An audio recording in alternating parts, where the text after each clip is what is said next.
Only a terrible, terrible person would not vote to keep the cultural and scientific fund tax going for the polar bears and the children. And that person would be me. On the other side, of course, is Jim Harrington, who's with, what is it? Arts to Zoo. How's that? The advocacy group supporting SCFD for the reauthorization is Citizens for Arts to Zoo. All right.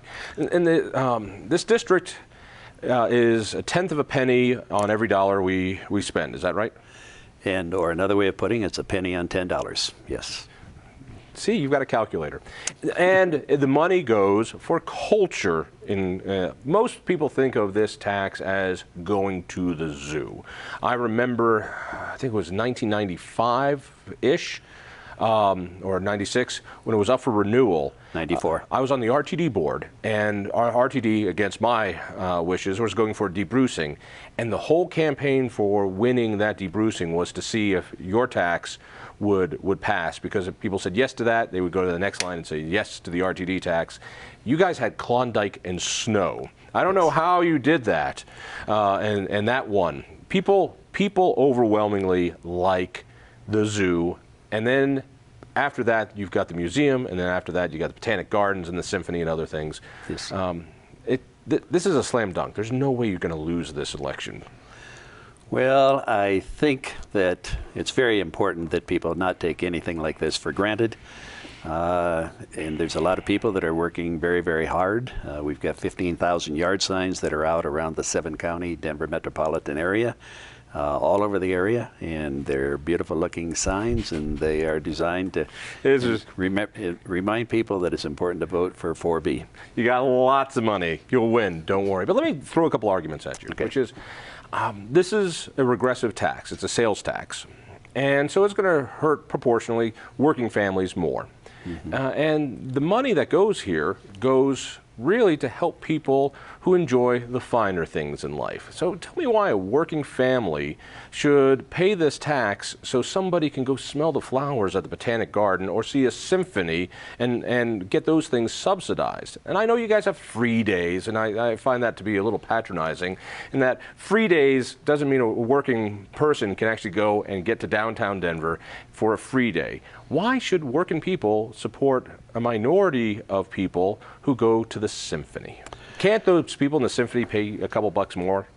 Well, I think that the symphony is probably different than many of the other institutions that are patronized by the people that are paying for SCFD. There's something like 4 million people participate in the free days. And even though if you're a working person, you may not be able to make it each of those days, but they do have weekend free days. All of the various institutions, the patronage at the Museum of Nature and Science and at the zoo is over the top when it comes to the free days. And a lot of school buses that come up. Yeah, everybody loves it.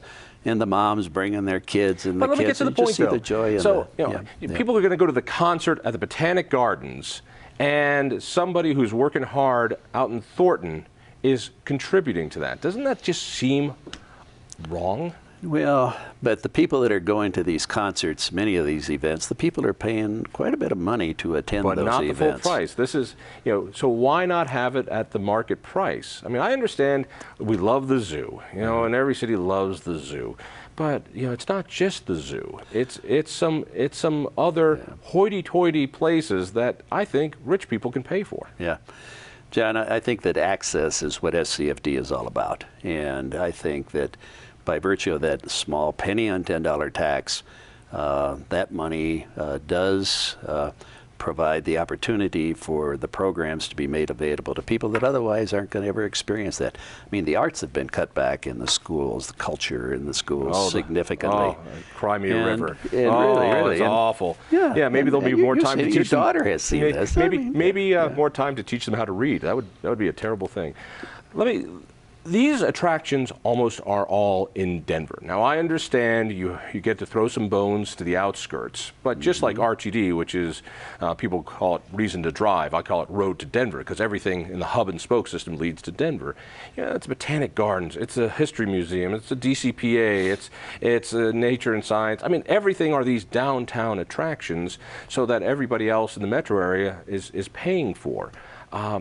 where's the equity? I know, and I'm talking about terms of dollars.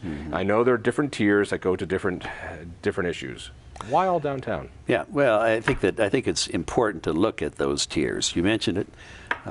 There are 3 tiers. Tier 1 has 5 institutions, and all 5 of those are located in downtown Denver. But do you really want to have 2 zoos? Do you want to have 3 museums of nature and science, 3 botanic gardens? I don't want to have any government-owned botanic gardens. I don't want to have any government-owned art. I think that rich folks and bond dealers and others can do a lot of those things. Let me ask you the question about government-sponsored art. And I'm not talking about today. I'm talking about 50 years from now, 100 years from now. Yep. I worry about a disincentive for people to contribute to the arts because it's something that government does. In the same way that private institutions used to do a lot of work for poor people, work which has now been replaced by welfare, and we go, well, I don't need to contribute to that. The government's got that.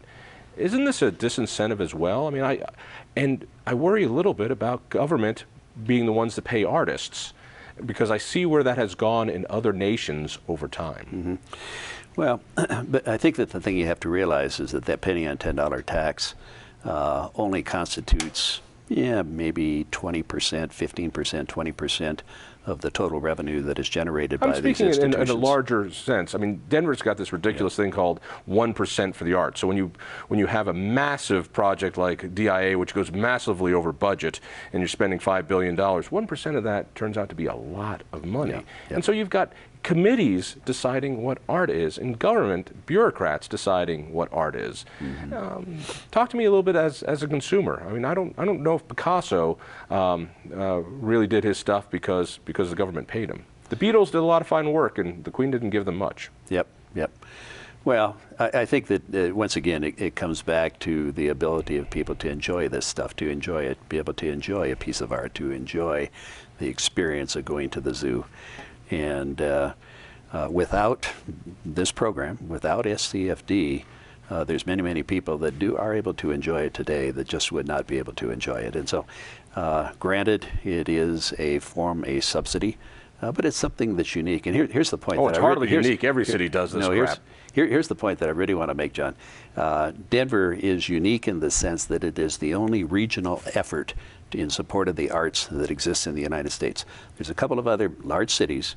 St. Louis and Salt Lake City do have something somewhat similar, but it's strictly the downtown core area. Let me congratulate you in advance for what I'm certain will be a victory to reauthorize this tax. Listen for me on KHOW Radio. Tell a friend about it, the Independence Institute. We'll see you next week.